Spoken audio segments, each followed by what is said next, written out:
Greetings and welcome, one and all. I am DRWolf, and this is the Twilight's Therapy Visit Making of Livestream with Q&A. Today I am joined by the artist and animator Starbat. You want to say hello? Hello, everybody, people. Nice to be here. And the talented Itsannachloem. You want to say hi? Hello. Hi. To be honest, the Twilight Sparkle Therapy Visit video, that was in the works for nearly a year. I can remember that Starbat and I had initially discussed the ideas of putting the script together even before July of last year.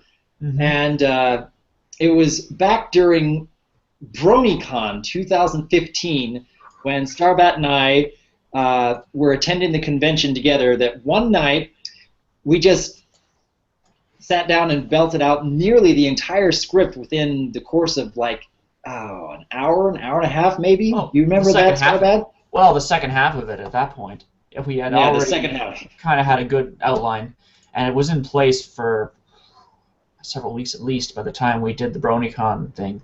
So really it's been, when you consider everything from the start of scripting, it's been pretty well over a year that the whole project took to complete. Yeah. A lot of people don't seem to realize how much goes into these main 6 therapy visit videos. And Twilight Sparkle being last of the main 6, I suppose we wanted to put a little bit more into as sort of a finale for everything. Yeah. I just checked the timestamp on the original script. It was June 26, 2015. That it was last updated. Yeah. Oh, goodness. So over a year. Wow. However, after BronyCon, I can remember when we had the script almost completely finalized, it wasn't that long after that I threw up a video asking for Twilight Sparkle voice actresses. And that process took, what was it, 2 or 3 weeks before we finally made a decision. Mm-hmm. Anna, do you remember putting together your audition video way back last year? I remember thinking that the deadline was the next day, and so I went, and quickly just went, go, threw everything else out of the way because I was like, I've got to get this in. But I do remember doing it, and I remember having a lot of fun, and it's still viewable on my channel, actually, the audition. So. I'm going to have to look that up again later today, just for nostalgia's sake. Nostalgia at this point, yeah. Mm-hmm. I do remember that we had narrowed it down to maybe 3 or 4 voice actresses to try and figure out which one we were going to end up with, and the last 2, which was between Anna and. How many days was it that we were just really struggling with that decision between those last 2 options? Oh, I'd say at least 2 or 3 days, something like that, because we were just comparing the Anna's delivery. It was Rena-chan. It was between Anna and Rena-chan. Yeah. Remember? And so we were just, and they were both really, really good, and it was a really tough decision, but ultimately we were both kind of leaning in the direction of Anna towards the end, and so it was a tough decision, but we had to make it, right? It was really, really close. Mm-hmm. And I have to say, listening to the original Tara Strong version and then immediately following up with yours, it's really hard to tell the difference. You were that good on just your audition, even though it was a bit rushed, as you said. Yeah. Oh yeah, I was when I was doing it, I was taking the vocal and then trying to match the inflections and also trying to throw in my own stuff. So that was quite hard. But Rena-chan really is like a very good voice actress as well, so I was honored to even run against her. Absolutely. Mm-hmm. Now, Starbat, after we had finalized the script and brought Anna on board, mm-hmm. I can remember that you were starting with initial sketch work of the therapy video. Can you show us some of those early sketches that you have available? Sure. If you can bring up the screen sharing. Yeah, 1 second here. Let me just open up the best examples of the sketches here. Oh, I'll go with this one. Okay, so I'm hoping right people here, will really appreciate all of the work that went into this, because Starbat really upped the quality of anything he had ever done for the Emote with DRWolf series before. He knocked it out of the park. Oh, thank you. Do you see those sketches there? Yes, we can see those sketches. So they're quite rough. This is a series of sketches of younger Twilight, or past Twilight, sitting on her couch. You can see the smudge marks all along there. That's me just not really putting much effort into making the sketch look good, because it's all going to be photoshopped anyway. And here we have, I called this background D old, as in the past. This is part of the flashback. And I have about 20 photoshopped, you see this, right? Yep. Okay, 20 photoshopped expressions for Twilight in the past. And there's also background D new, as in the future.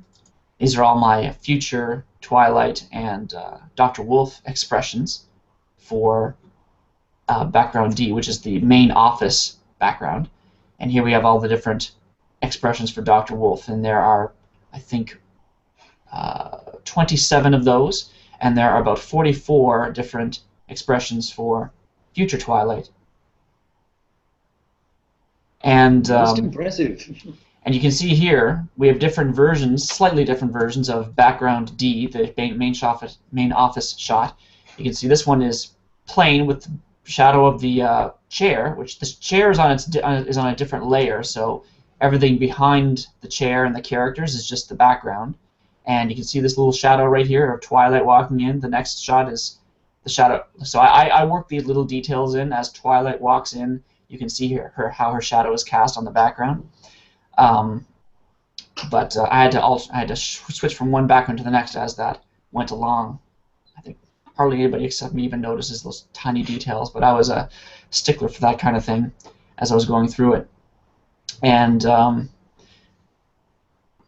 so yeah. I imagine most people probably didn't notice the shadows quite as much as all the very impressive Easter eggs you had managed to strew throughout all the backgrounds. That's right. So people were interested in those Easter eggs, and I definitely wanted to do that as something extra for people to look at in the background, because to really add an extra layer of depth to the experience of watching the video. If you don't mind, I might want to just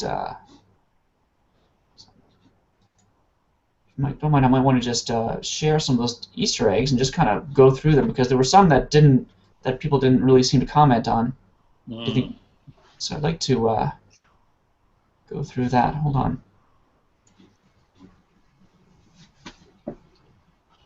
You need to pull up screen sharing again? Yeah.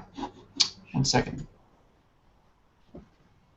For me personally, I think the most entertaining Easter eggs that I saw throughout the process of you showing all the work in process videos were all the little plushies that you can spot here and there, and how they change when you go back to the very first appointment with Twilight Sparkle right after Lesson 0. And Anna, by the way, your Lesson 0 Twilight was very entertaining.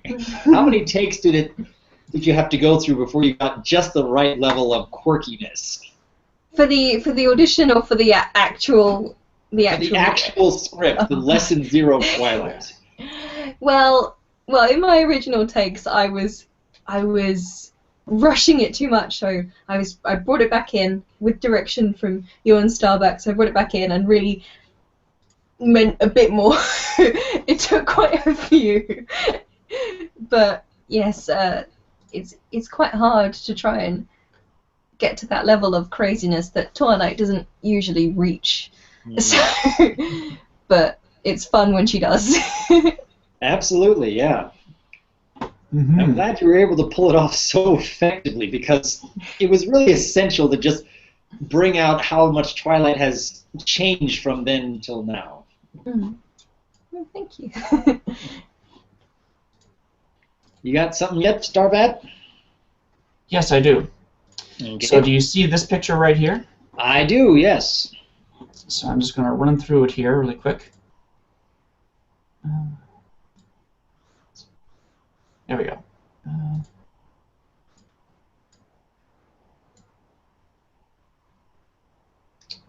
Okay, so there's the clock, and the first Easter egg here is that actual bust of the horse on the right there, and that's actually a reference to Mr. Tom Fox's artwork that he did previously. That was a regular artist that you had, Dr. Wolf, for previous home with Dr. Wolf. Yeah, so I really liked his art style and his design for Dr. Wolf's office, and I didn't ask him about this, but I wanted to incorporate that distinctive horse bust in there because I thought that was a nice, fun little generic image of what an equestrian psychotherapist would look like. And you can even see that on that little golden plaque there, it says Equestrian Psychotherapist Guild, implying that Dr. Wolf is a member of the official guild of psychotherapists in Equestria. Very interesting. This pink feather here, I don't know, maybe you would recognize that. That's actually another. Actually, that's another Mr. Tom Fox one with Dr. Wolf, where I think it was Sweetie Bloom was a guest, and she was talking about. One of her feathers had fallen off in the middle of the appointment. That's right, and then in the following appointment, which was actually Phantom Horn's episode, Dr. Wolf was actually using Sweetie Bloom's fallen feather as a quill. So that was a little bit interesting, little tiny piece of continuity that he had worked into his artwork. So I wanted to. That's actually Sweetie Bloom's feather there in that inkwell to reference that. And another little reference over here to this little tissue box, which, if you might remember, is actually the design of the tissue box that Dr. Wolf offered to Keyframe in her depression video. Mm. And, of course, we've got Mrs. Wolf here in the picture. And the main thing here is the clock, of course. You've got the theme with the princesses and the sun and the moon, implying the passage of time. And one thing that people didn't really see, or haven't heard anybody comment on, is the doors down here on the front. Does that look familiar to you? Anybody Doctor Who fan? That's actually okay. I hadn't noticed that before. That's really nice. Yeah.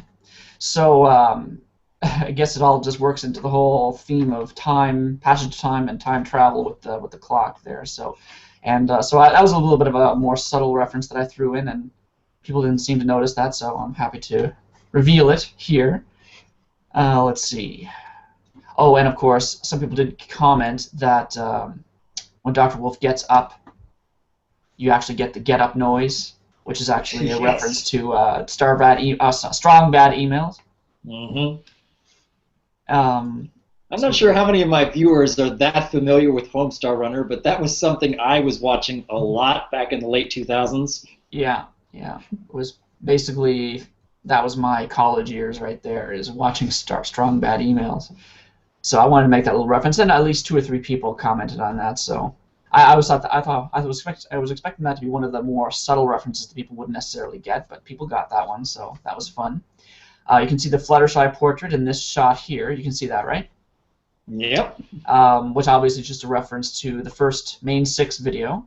And one thing that people didn't really, I didn't hear them comment on, but that potted plant on the shelf is actually a flume from G1. If anybody's familiar with the old G1 My Little Pony movie, I modify. The flume is this big, ugly-looking plant thing that the bad guys in that movie had to collect sap from as one of the components, one of the ingredients of the smooze. You know, the evil original G1 smooze. And so I had to modify the design a little bit to make it slightly less ugly, so that it would pass for a decorative plant on the shelf. But that is essentially what a flume looks like. And so the implication there is that if Dr. Wolf ever wanted to take over Equestria with G1 style smooze, he has one of the essential ingredients right there. You're going to start giving the fan fiction writers ideas. So, and then this next shot, of course, is Twilight walking into the future office, and of course we have all these different book titles here. The Twilight. One of people commented on the Twilight. It has cobwebs on it to symbolize that it's an old joke by now, the Twilight. And in fact, I think even the joke that it's an old joke is itself an old joke by now. Of course, this picture dates all the way back to fall of 2015 at least. So I was making this for a while, and actually back then there was also kind of this season 5 running joke about Starlight sort of hiding in the background and being all suspicious, and there's Starlight's plushie hiding in the shadows under DRWolf's chair there. And of course you've got Sunset and Moondancer plushies there too. I just kind of threw them in for the sake of throwing them in. I wanted to draw Sunset. That's all that really means there. And of course, my personal favorite, Flutterwolf, way up in the top left corner. Exactly, the Fluttershy plushie with the headband with the wolf ears on it, and that's actually a reference to something that you were doing. I've got it up in my office right now. A fan had given you a headband with wolf ears, and you put it on the Fluttershy plushie, so that was fun. Yeah. Different book titles like Wibbly Wobble in Time, which is sort of a reference to Doctor Who again, so Wibbly Wobbly Timey Wimey, but it's also a reference to a book called A Wrinkle in Time by Madeleine L'Engle, published in 1963, one of the first sci-fi fantasy books that I'd read as a child, so I thought that was a nice little reference that I wanted to put in there. Let's see. So the next thing would be probably the shot of the past office. Okay, so of course you've got Twilight there expressing herself, and a lot of people, obviously people picked up on the changing Celestia picture. She changes from a happy, smiley version to a sort of a disappointed and angry version in the past. And you can notice here the Luna plushie over here in the background is lying on top of this book, which is actually a reference to the first book that Twilight was reading about the Nightmare Moon prophecy at the start of the series. And nothing too much creative regarding the book titles. Encyclopedia Equestria is what's going on down there. And up here is, you probably can't see that, but those are little zodiac symbols.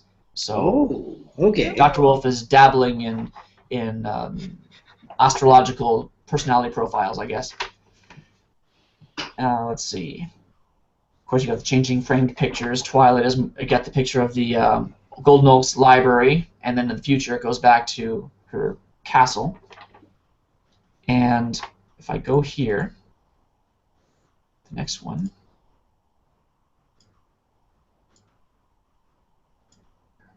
There we go. Okay, so you can see here that if you look closely at the checklist that Twilight is writing, you can read upside down, but it says write checklist, and it's got a check mark next to it. So that's just another emphasis of the extent of Twilight's OCD personality in this shot here. So that was a nice little joke I wanted to put in there. And of course you got the Discord shadow in the background that fades into existence and fades out of existence. I guess the idea there is just Discord is peeking in. At this point in the timeline, he would be frozen in a statue again after Twilight and her friends defeated him. But yeah. I like the idea of him maybe having the ability to go out of body and just observe things, even if he can't physically be there, and he's just kind of laughing at Twilight's craziness right now. And next, so we're back in the future here. So there's the Moondancer flashback. Another one that people didn't really pick up on it. Oh, hold on. Here we go. So as Moondancer gets up in the first flashback, and she walks away with her book, if you pause at just the right... Oh, hold on. If you pause at just the right spot... I just have to run through it here. You can see that it says Supernaturals on the front, and it's written by Zecora. Aha! So another little reference there. And then we have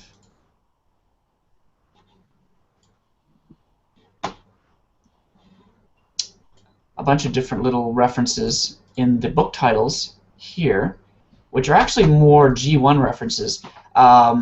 References to old G1 witches and wizards that appeared, like the Moochik. Anyone familiar with the Moochik? He's kind of the source of exposition back and magical expertise during certain problems that G1 ponies would have back in the day, and he's kind of like the Zecora of that series, almost. And so I imagine that he would have written the Principles of Magic textbook, kind of a foundational book on the subject of magic, and that's actually the book that Moondancer gifts to Twilight, and that Twilight callously forgets in her library. So that's just a reference to Amending Fences as well. And also the filly with the dragon cutie mark, a reference to the girl with the dragon tattoo by Larson. Yes. Which is just a reference to Stieg Larsson, which is the actual Swedish author of the original book. And also it works as a reference to M.A. Larson. And you can see here, Haykart. That's kind of lost here, but this book right here is called the yellow book on the far left. There's Methods in Magic. That's one of Haykart's methods. That's a reference to the book that to the famous wizard that Twilight and Moondancer keep talking about in their discussions in that episode. And over way on the left, I can see Hurdles of Time Management, written by Starbat. That's right. That's just a little self-jabbing joke there, because I struggled with, getting things done the whole time through this whole project. It just felt at times to be such an overwhelming thing, and the finish line felt so far away, and it was hard to motivate myself to keep going at it. But the joys of bilk shelving, that's a reference to actually Sunburst, and how we see him sell shelving books in his childhood flashback, and also that's all he seems to be doing in his little hut in the Crystalling episode. So the joys of bookshelving also kind of brings him to the same kind of mentality as Twilight, who loves bookshelving. And that's actually the idea that he's it's actually written by Starswell. I think this is I heard you come up with this first, Dr. Wolf, or at least you were the first person I heard talk about this.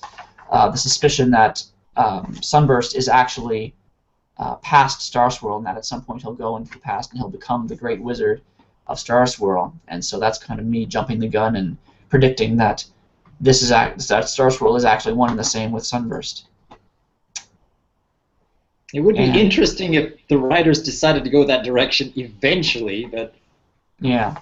And then we have Haykart, Moochik, Moffat, and Beeson and Somnambula, which are again just G1 witches and wizards that showed up. And just a credit that I didn't actually include is on freemusicarchive.org is where I got the end credits music, and that's a song called "The Temperature of the Air on the Bow of the Kalitan" by Chris Zabriskie. So I didn't put that in the credits, but I probably should. And that is pretty much all the Easter eggs that I wanted to show you. Very nicely done, Starbat. You definitely had pointed out a few things that I hadn't noticed even through all the work in process videos you had been sending me over the months. Oh, thank you. I really wanted to, because of course not only is this the last I'm on with Dr. Wolf with the main 6, but Twilight is also my favorite pony, which is why I really wanted to be the one to do this one. And so I wanted to really step up the quality of what I had done in the past. And little side note, actually, I was involved in the Fluttershy's Baby project a while back. That's the KP project that's got a little bit of drama recently, but that aside, one good thing that came out of that personally for me is that it did actually challenge me to use a PNG format for my files that would allow me to use multiple layers in Adobe Premiere so that I could actually start to do simple animations. I'd never done that before. And actually, if you go to, hold on a second, just another little screen share I'd like to share here.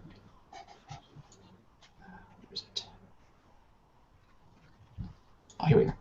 So this is actually my old Adobe Premiere Pro file of the old Fluttershy project.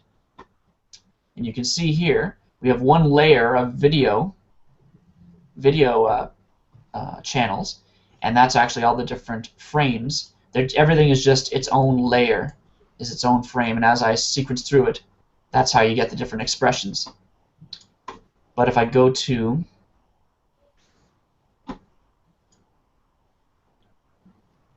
Are you seeing this? Yep. This is the Twilight Adobe Premiere, and you can see here, now I have multiple layers. You can see this is the background. These are the Twilight expressions as she is walking in, and then she's actually behind the main office chair layer, so you can see her actually walking behind the chair as she walks in.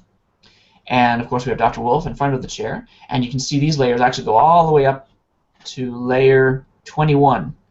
That's the most complex section right there. That's actually the section where we can see the two different there are two different layers of there we go.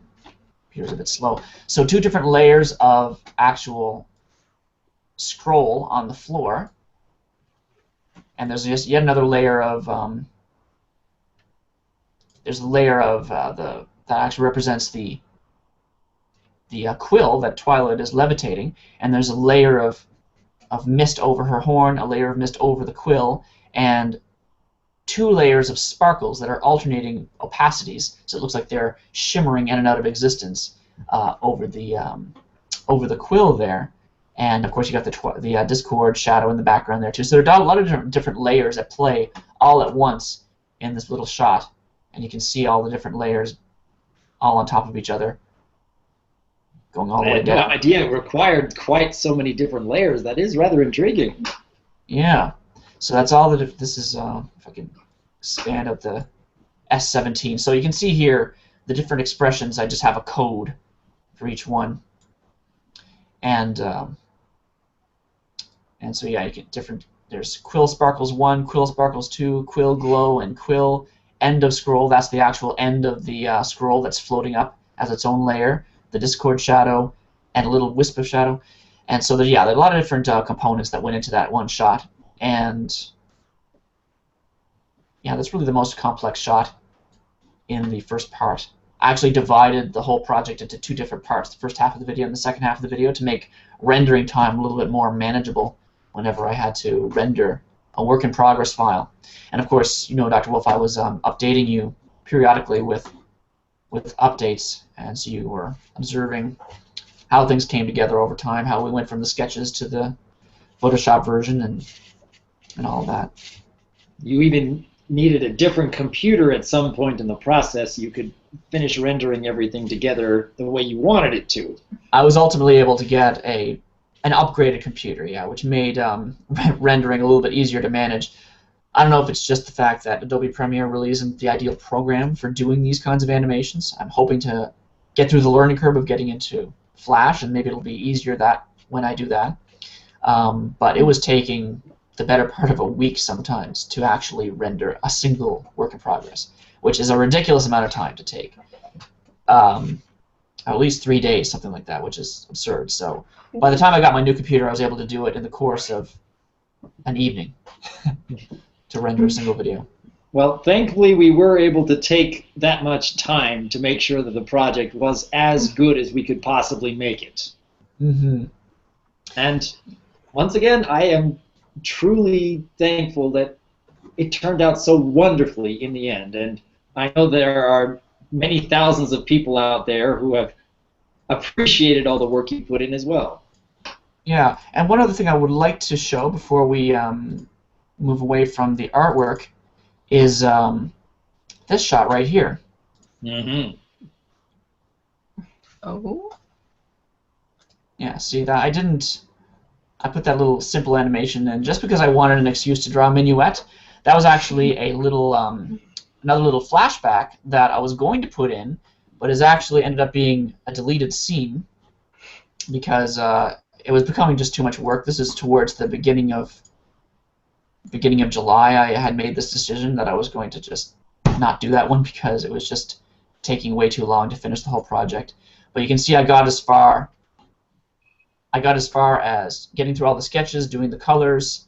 I not got quite as far as doing the shading, but I had figured out how to do. I wanted to experiment as well with just doing simple animations where you can see the different postures as Pinky and Minuet are jumping up and down.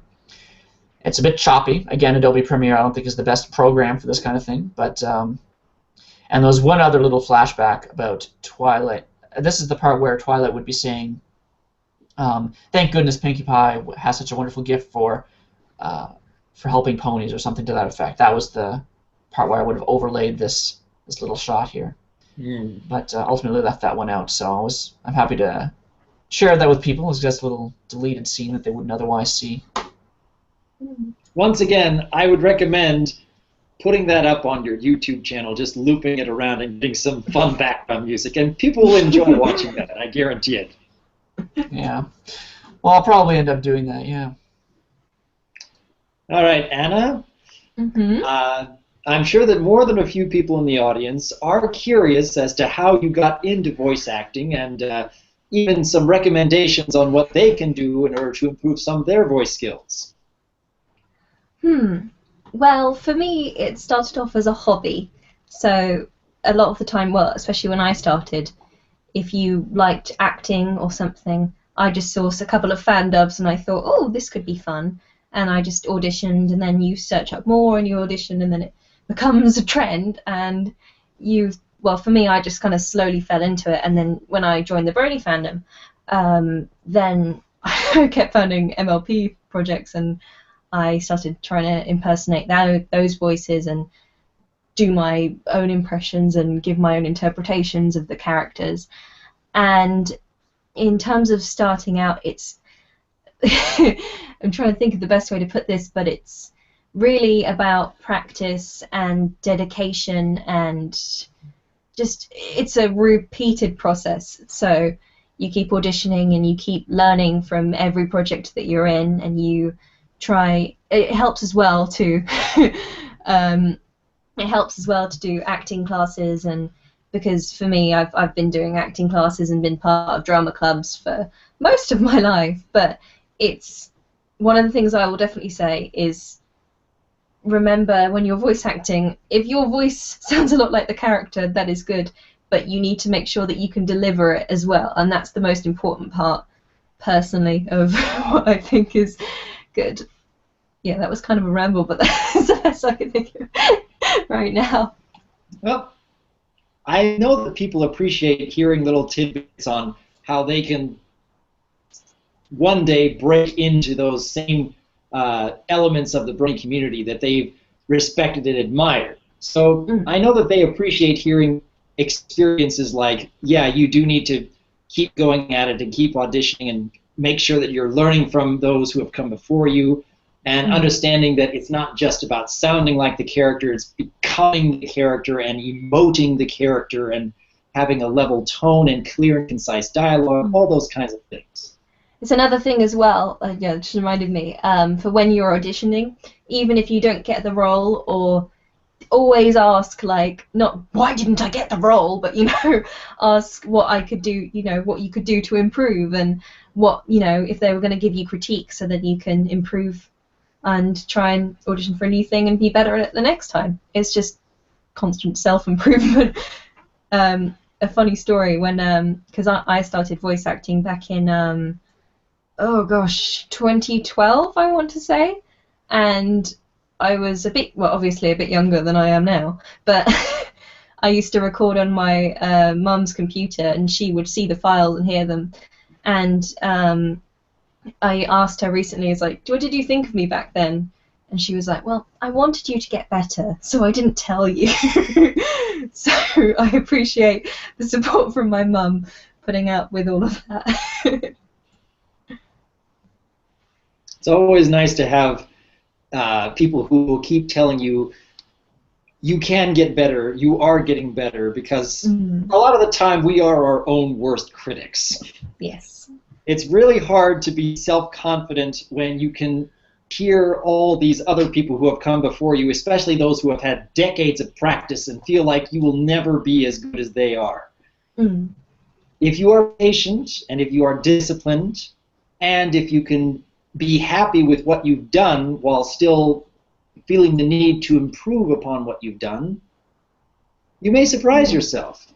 We never know what we're capable of until we actually try. And that means putting in hours and tens of hours and hundreds of hours before we decide, hey, I might actually be getting good at this.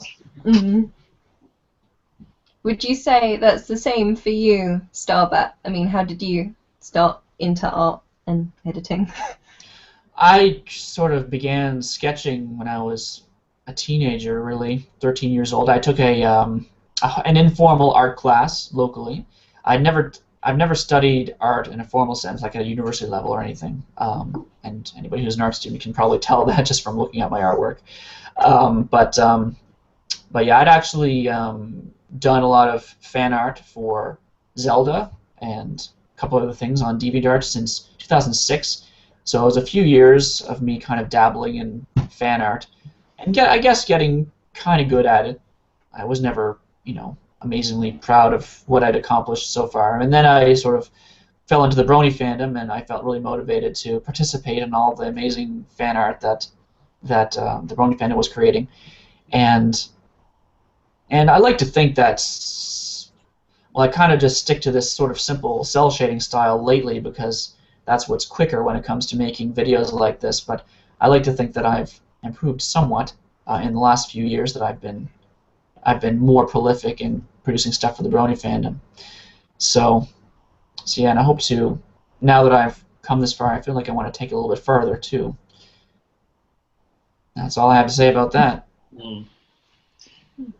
I can remember when you had first messaged me way back, I think it was December of 2013, the very first video I made an announcement, hey, I've got this idea for a series, A Moment with DRWolf, and I'm curious, are there any artists out there who would be interested in contributing their skills? You were one of the very first people who ever messaged me, and I don't know, maybe you've put in more hours on the Emote with DRWolf projects than perhaps any other artist or animator out there. Isn't that right?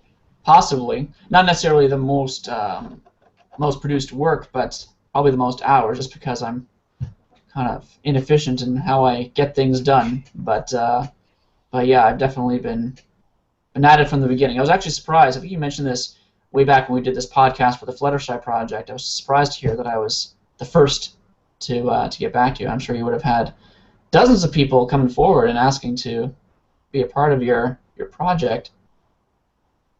I think you were probably the very first person who messaged me, and when I saw your work, I'm like, oh, wow. I had no idea that there would be someone who's willing to put in this quality of work for DRWolf. This looks fantastic. Oh, and thank you. I've been very patient because I know that putting in so much quality is going to require a ton of time to get results on. And once again, I'm glad that I was able to give you that entire year to work on just the Twilight Sparkle project because, yeah, I know it wouldn't have been anywhere close to that level of quality if we had managed to try and do it within 3 or 4 months. Yeah, and like I said, I really wanted to bring it to life a little bit with a little bit of animation. That way I was able to work in this time. So I was happy to just really push my own limitations when it came to this project. And that's what you're seeing there is probably the upper limit of what I can accomplish at this time, at this level of skill. Yeah. I'm sure you're going to surprise yourself even more in the future. I hope so.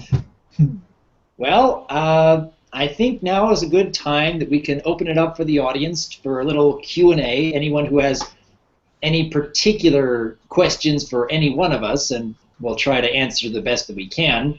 It's going to take about 20 or 30 seconds wait between what we are able to read and say on the live stream before people on YouTube are going to be able to hear it. But if people are patient, we want to try to get through as many questions as we can. Let's see what we can come up with. Okay. Q&A, questions and answers. That's what that means. Okay, we have people asking, how did I become a brony? I imagine the quick version of that answer would be back in 2011, I started noticing little fan creations surrounding the current generation of MLP popping up, and it was just a little confusing at first because I couldn't quite understand why this was becoming so popular, but it kept popping up all over the place, and come 2012 I decided I'm going to try and figure out why this show is such a big deal right now. And I started at the beginning of Season 2, and I was impressed because it certainly had exceeded my expectations. And I finished Season 1 and Season 2, started watching Season 3 when that was coming out in late 2013, and no, it was late 2012 that started, and then mid-2013, May of 2013, I decided I can see a lot of people talking very highly about the show, but I hadn't noticed anyone who was talking highly about Fluttershy. In fact, at the time, the reviewers and analysts didn't seem to think too highly of her character at all. And I really saw a lot in her that impressed me, and I wanted to say, yo, I think that she's a good character. I mean, you look at it from this perspective, I think it really works. I had maybe expected, when I put together that very first amateurish video, and looking back at it now, it does make me cringe a bit at how amateurish it is. I expected maybe a few dozen people would watch it. Maybe a few dozen people would watch it. Later that day, it got uploaded to the main page of Equestria Daily. Completely unexpected surprise there. And by the following morning, it had over 3,000 views, and I was like, I didn't think it was going to make this much of an impact, but apparently it did. And people started saying, hey, what are you going to do next? And I'm like, I guess I'd better start an Applejack video? And I've been making 3 to 5 videos every single week ever since. So, short version of how I became a brony. What other questions do we have here? Ever since then? I mean, that many 3 to 5 videos every single week, yeah. Wow. It's been going on for more than 3 years now. I got a question from Rachel Starbat. What is your favorite MLP song? Oh, my. Oh, this is going to sound cliche, but Lullaby for a Princess comes forward first and foremost in my mind. Although it's not originally an MLP song, I also really like Children of the Night. That's a song that I've liked ever since Hocus Pocus, of course. Yeah. And what's another one? I like I actually like a lot of instrumental music. So this goes back a while, but I think it says The Garden. I forget what artist did that. It's a video of Fluttershy. Garden PMV? Yeah. Yeah, Garden of PMV going into Fluttershy going into the Everfree Forest. Do you remember that one? I think I might have been the one who introduced you to that one, but I'm not sure. Oh no, because that was one of my favorite PMVs back in the early days of getting into the fandom. Yeah, I remember discovering that way back in 2012 or early 2013. Yeah. So that would have been before you and I were talking, actually. Yeah. Yeah. But yeah, those are the ones that come most prominently to my mind. I actually have a playlist of MLP songs that I just listen to on my Bluetooth all the time. I just kind of run through them over and over again. There's like 2, 3, or 4 or 5 dozen of them, and so those are the ones that are coming to my mind most prominently. Mother Changeling, I like that one too. All right. Gaming Girl 72 is asking, how do you feel about Twilight? Anna, why don't you answer this one, since you are very good at portraying Twilight? Well, how do I feel about Twilight? I feel that now she's a princess. I feel a lot of the themes were explored in the video, of course, but I feel she is a lot more control of herself now. I think she's a wonderful character in terms of being not just a Mary Sue, but she is quite obviously flawed and also very nervous and insecure in her own abilities sometimes, and I think she's a good role model for. I really like Twilight. She's my favourite out of the main six, so I can't quite think of. And of course, I think she's wonderfully voiced by Tara Strong. So. Absolutely. Let's see here. Ethan asks, "Hey, Dr. Wolf, are you excited about the new episode?" Well, yes, we are going to get a new episode later today, but in respect to those who are trying to avoid spoilers, I'm not going to say anything about what is coming. I am very, very intrigued by the premise, and I'm most curious to see how it turns out. And naturally, I'll be making a review about it after the video comes out later today. What other questions we got? Let's see.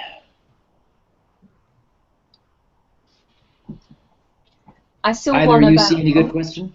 You go ahead. I said I still want about what was your 3 favorite episodes of A Moment with Dr. Wolf in terms of like the main 6 ones, I think. Oh, the 3 favorites just out of the main 6 or out of the entire series? Yeah, that's a big difference. Yeah, that's a really big difference. Let me go back and find the question. Okay, my favorite out of the main 6 is probably still Fluttershy, because I never thought I'd ever be able to do anything like that. It was something brand new and very exciting for me. I don't know, I've had so much fun with all the rest of the main 6 entries, and I feel like we've really hit a good vibe with every single character, and I'm really grateful for artists like Starbat and Grey Cat and Crown Prince and Reverie, who helped bring the rest of the main 6 series to life. I still probably would say Fluttershy is my favorite just because she was first, and I never thought I'd ever be able to do that in the first place. It was just kicked off your whole YouTube career, basically. Yeah. Now, out of the entire A Moment with Dr. Wolf series, my favorites that have come out, oh goodness, the ones that have left the most impact. I suppose it may be different for the audience, but the ones that have left the most impact on me personally would probably include Keyframe and Depression. That's always a big one that I was really looking forward to seeing how it would react to the audience, or how the audience would react to it. Let's think. Perhaps the one that affected me most personally, though, would be A Moment with Dr. Wolf and Striving Onwards Without Your Dreams, because that is the one that is analyzing Dr. Wolf, analyzing myself, and what it is that I struggle most with. And everything that I've written there is straight from the heart. Those of you who will maybe look that video up later today and see for themselves what it's all about may understand that that is a struggle I deal with every single day. And yeah, that's probably, out of all the A Moment with Dr. Wolf episodes, the one that has affected me the most personally, because it is about analyzing myself.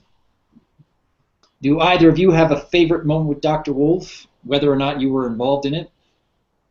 I feel like the one that carries the most meaning for me is the one with past analysis, the one channeling your passions is what it's called. Yes. It's all about how to actually identify what you're passionate about, and I think you actually made an analogy. I was reviewing these videos not too long ago, and so I remember you, Dr. Wolf, making the analogy of the things that are important, you call those the rocks, and then little things that you might want to do in between, like, you know, taking breaks and watching videos and stuff like that would be like the sand that you put in between. But you put the rocks in first. In other words, if you prioritize them, then you can find that the sand will fill in the cracks well enough, and you can get, it's a more efficient use of time, as opposed to putting the sand first, in which case you can't get all the rocks in. You got to dedicate yourself to putting the rocks in the jar first, because putting in the sand, even a little bit of sand before the rocks, means that you won't be able to fit all the rocks. Yeah. So I thought that was a powerful message, and a meaningful message for me anyway.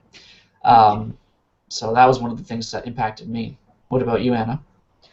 I really liked the one recently with Miss Bunny Swan that came out literally a few days ago, because I'm close friends with her myself, so I was aware of the situation, but it was very heart-wrenching, and that's one of my favorites, definitely.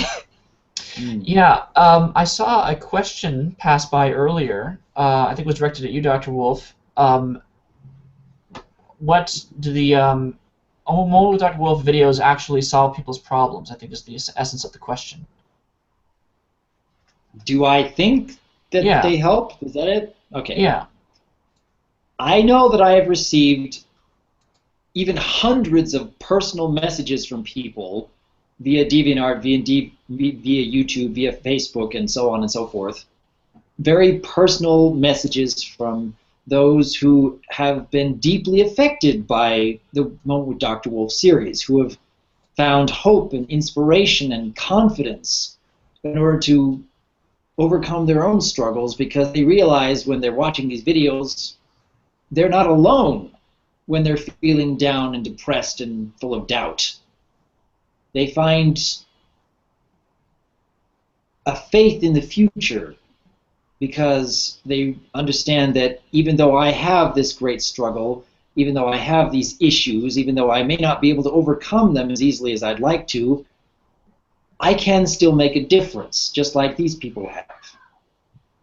So yeah, I know that the A Moment with DRWolf series has left an impact on the audience in many varieties of ways.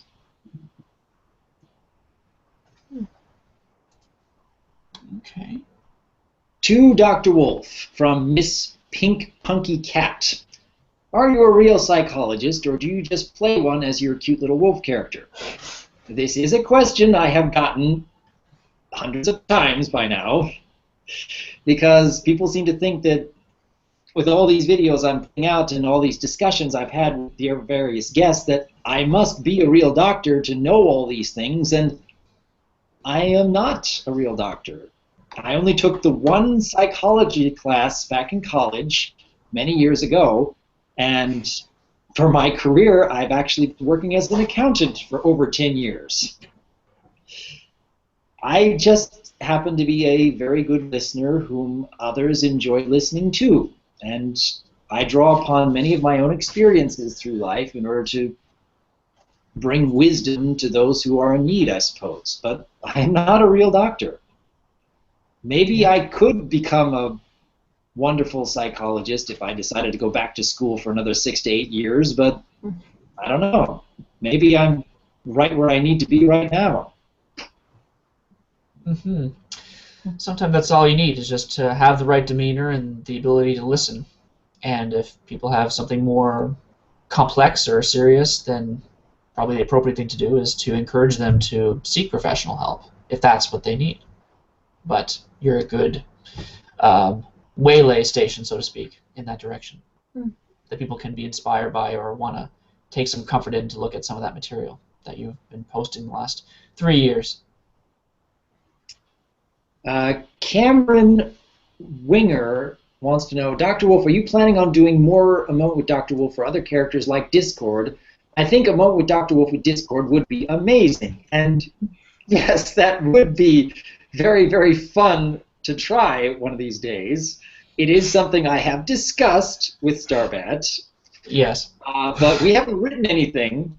And right now, the characters we are working on, first up, Starlight Glimmer. Video is almost ready, just requires some tweaking here and there, and you might see it in the next month or two. After that, we want to try to do Spike. And working on the script right now for that. We're going to have to wait and see what comes out, but that's right. I am planning on doing other characters. We'll see what happens. Yeah, beyond Spike, we haven't really decided who's going to be next after that, have we? Yeah, we've gotten requests for Sunset Shimmer, the Royal Sisters, Discord, of course. The list goes on. The individual CMCs. Yeah. All right, Anna, how much time have you got left? Well, 5 minutes or so. 5 minutes. Okay, so maybe we can find 1 or 2 more questions specifically for Anna. Let's see.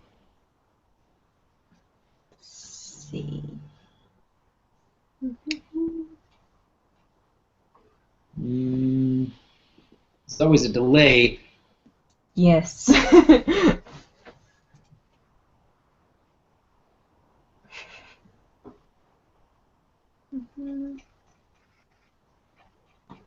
Questions for Anna. For me? Okay.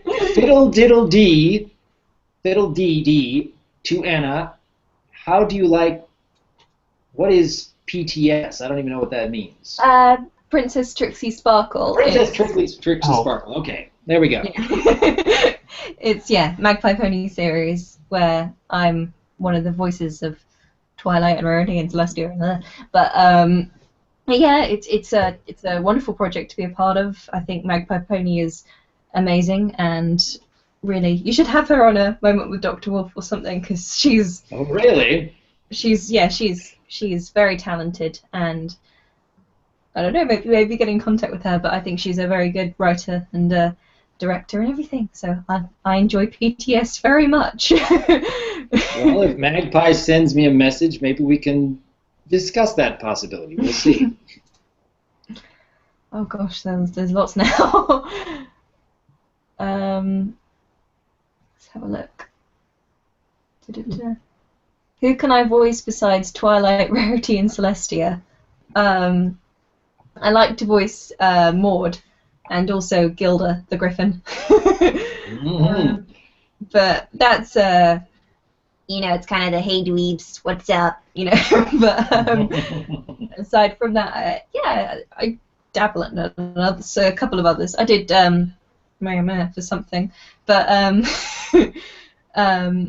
that's all I can think of right now. But yeah. All right, Anna. Let's see. Might have time for one more if it's really quick. Rachel asks, Anna, which MLP character do you think should be killed off? What? What kind of question is that? I don't know if that's a fair question, because that's just going to draw a whole bunch of ire from people who actually like whatever character you talk about. Exactly, and it implies that one of them anyone should be killed off, as if it's a requirement or something that. Oh no, I don't know. Oh gosh. Anna, what do you enjoy? What do you enjoy most with the Brony fandom, Anna? Well, I think there's a big community, and I think a lot of people look after each other, and I think it's a caring community, and yeah, I just really like it. It's all built around our passion for the show, so it's quite special. Well, as any fandom is, but it's a special for me anyway. Yeah, I agree. Well, Anna, I am most grateful that you've been able to join us today. I knew that you were many hours ahead of us in the U.S. and Canada here, yes. So I'm glad we were able to take time this morning, or in your case, late afternoon, and talk about our experiences on the Twilight Sparkle project. And once again, big thanks for your contributions. I know it wouldn't have turned out nearly as good without both you and Starbat producing your wonderful talents. And I hope one of these days we can get to work together again. That'd be wonderful. But yes. I don't want to keep you from whatever appointment you're trying to keep, and I hope you have a lovely weekend. Thank you, you too, and I'll say goodbye to everyone in the stream. All right, bye-bye. Take care. Alrighty.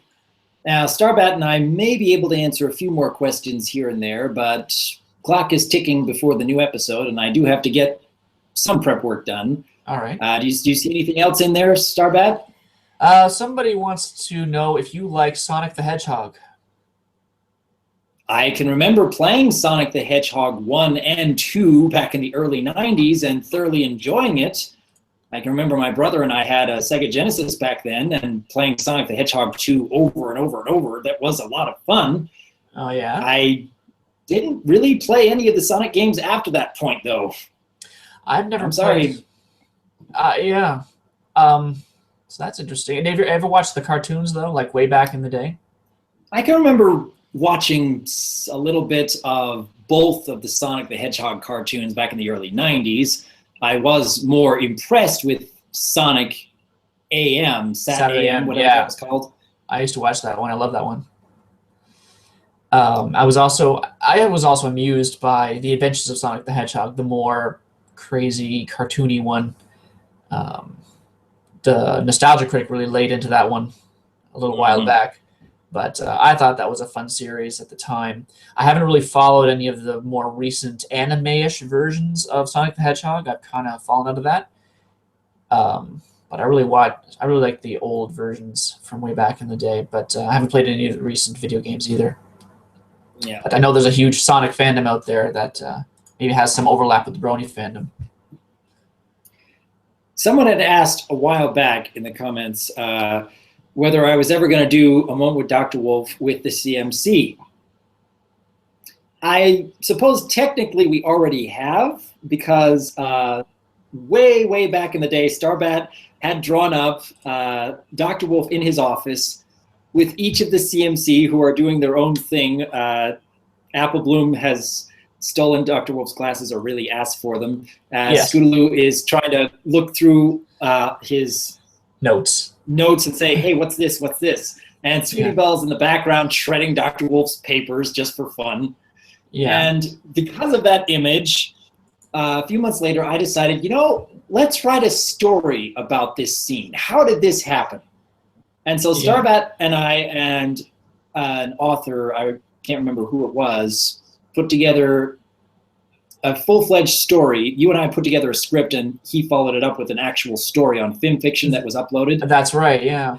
And I gathered a couple of VAs to play the part of the CMC, and if you look up a moment with the CMC on YouTube, you will find it's sort of a dramatic reading or an audio drama with that image where you get to play out the part of DRWolf meeting with the CMC for 5 or 6 minutes. So for those who are curious about it.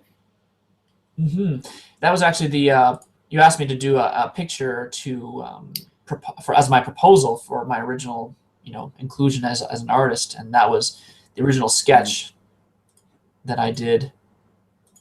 And it turned out so wonderfully, really. Fantastic.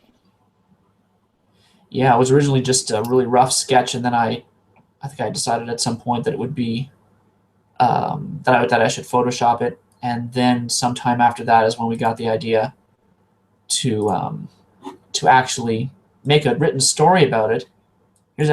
Here's my screen share again. That was actually the original shot of it. It was quite rough. I hadn't actually worked out the perspective properly in DRWolf's office. Can you see that? Yeah, I can see that. And I do remember. Yeah, you actually criticized DRWolf's expression here. You didn't like that he wasn't smiling. And so DRWolf... Well, yeah, he needs to be creating a calm and welcoming environment. And the way he looks in this initial sketch, he's like, get out. What are you guys doing here? Yeah, so I guess I didn't get that back originally, so I had to modify that a bit. And DRWolf's look has also changed in a couple of ways since those early days. So, but that was my original... And there's Fluttershy up there in the picture. So yeah, that was my original DRWolf art, basically. I think it's fantastic that you have come so far, honestly. Well, I'd like to come a lot farther than that. See if you can find any other questions. Yeah.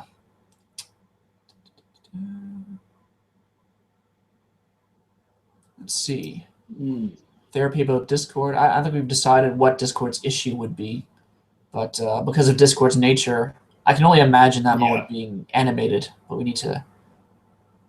We have to write out a script first. We have to discuss some solid ideas. And right now, working on Starlight, Glimmer, and Spike.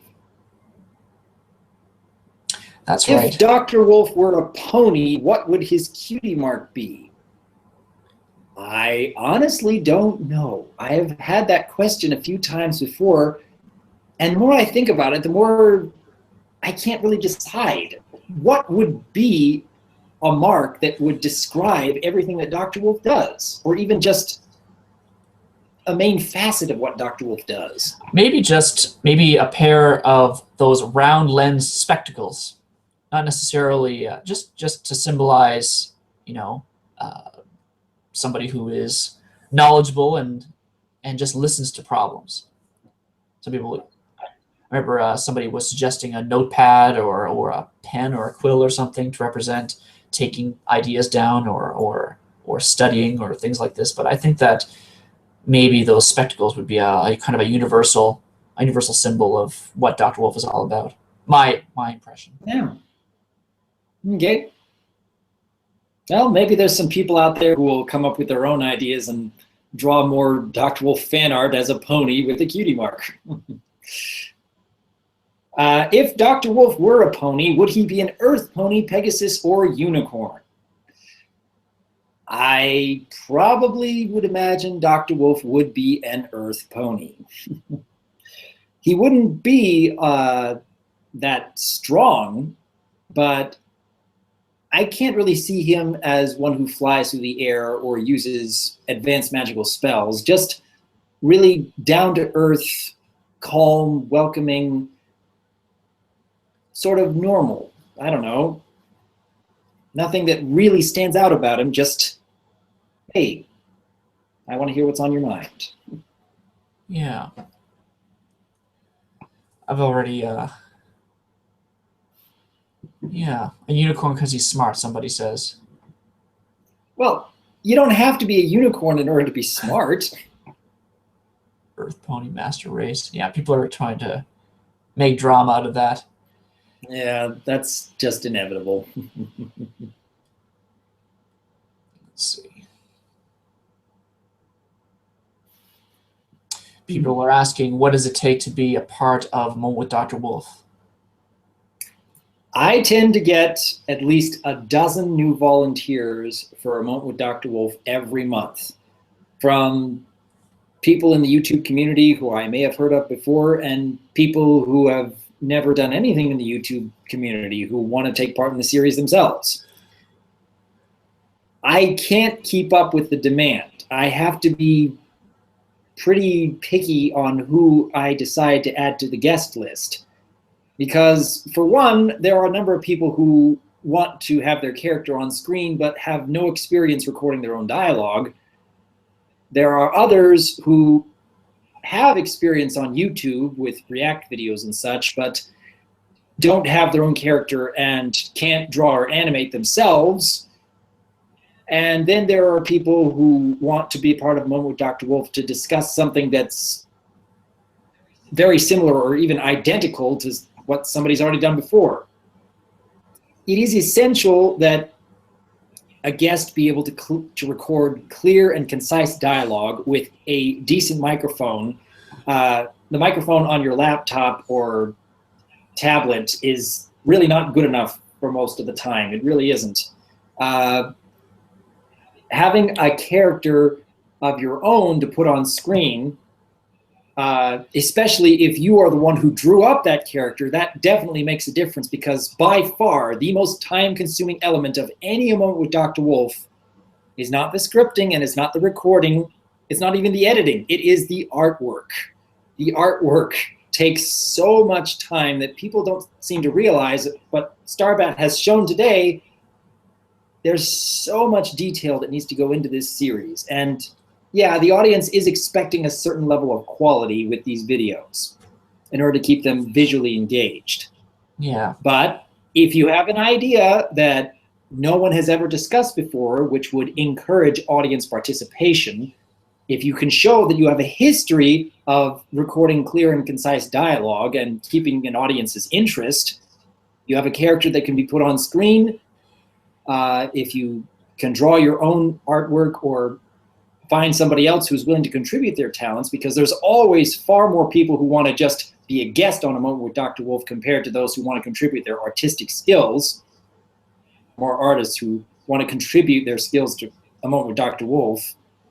But yeah, if you can manage to fill out that quota, then let's talk about it. Mm-hmm. And like you said, the biggest factor is if you can provide artwork for the video. That's a big factor. Yeah. Yeah. Well, let me see here. To Starbat, how long do you draw and animate your work? Well, yeah. Let's make it a little more specific. How long did it take you to do like the very first Moment with Dr. Wolf session you ever created? I think that was with Toon Critic. Oh. You remember that way back in the day? Oh, it's hard for me to remember how long it took me. I think it must have taken something on the order of a few weeks, maybe a month and a half, all things considered. Yeah. And I suppose I could have done it faster if I didn't have real-world commitments to stick to as well. Every individual sketch takes me about 10 to 15 minutes to draw, depending on what the position is, and then maybe a similar amount of time to do, or even 2 or 3 times the amount of time to do the line art, the photoshopping, line art, or coloring, and so yeah, so you're talking a good 2 hours really for every individual sketch in full process. That's actually probably an overestimation, but we're talking on the order of an hour or 2 for every individual sketch. And every individual sketch is actually, most of the sketches that you saw are actually copies and pastes in large portions from previous sketches. You'll notice that Twilight's feet never move through most of her expressions in the future portion, and it's just her head that changes or her hoof that changes position. And so it's just those portions that I change in order to save time. So it does go faster than that ultimately, but yeah, when I start from scratch, then that's kind of the time frame you're looking at, is about an hour and a half for every individual expression from start to finish. Okay. I suppose it's getting close to the time we start winding down. I am grateful that a lot of people were able to join us this morning, and lots of good questions, and even a couple of confusing ones here and there. I really, really hope that anyone who's watching this live stream, even now or in the future, will better appreciate all of the work that even goes into one project like Twilight's therapy visit, because the scripting and recording and editing, and especially the artwork and animation, it requires dedication, it requires passion. You have to really love what you're doing if you want to get anywhere with these kind of projects. And I am immensely grateful that I have someone like you, Starbat, who is enjoying the work as much as he is. Yeah. And it's going to leave a big impact on people for many years to come. I know that just recently that Twilight's therapy visit video passed 20,000 views, and I'm sure in the future it'll one day reach 50,000. Mm-hmm. And I hope that it's still going to leave a big impact on people many years or even decades from now. Yeah, well, you created something special here with the Moment with Dr. Wolf series, and I'm happy to be a part of it. I really am. Big thanks. And I hope people will feel inspired to start expanding upon their own creative talents, and maybe one day surprise themselves with what they can accomplish. In the meantime, though, I'm glad to be able to do these live streams every once in a great while. And as per usual, I am Dr. Wolf, and he is Starbat, and big thanks to Itsannachloem. And we look forward to hearing from each of you. Bye-bye. Bye-bye.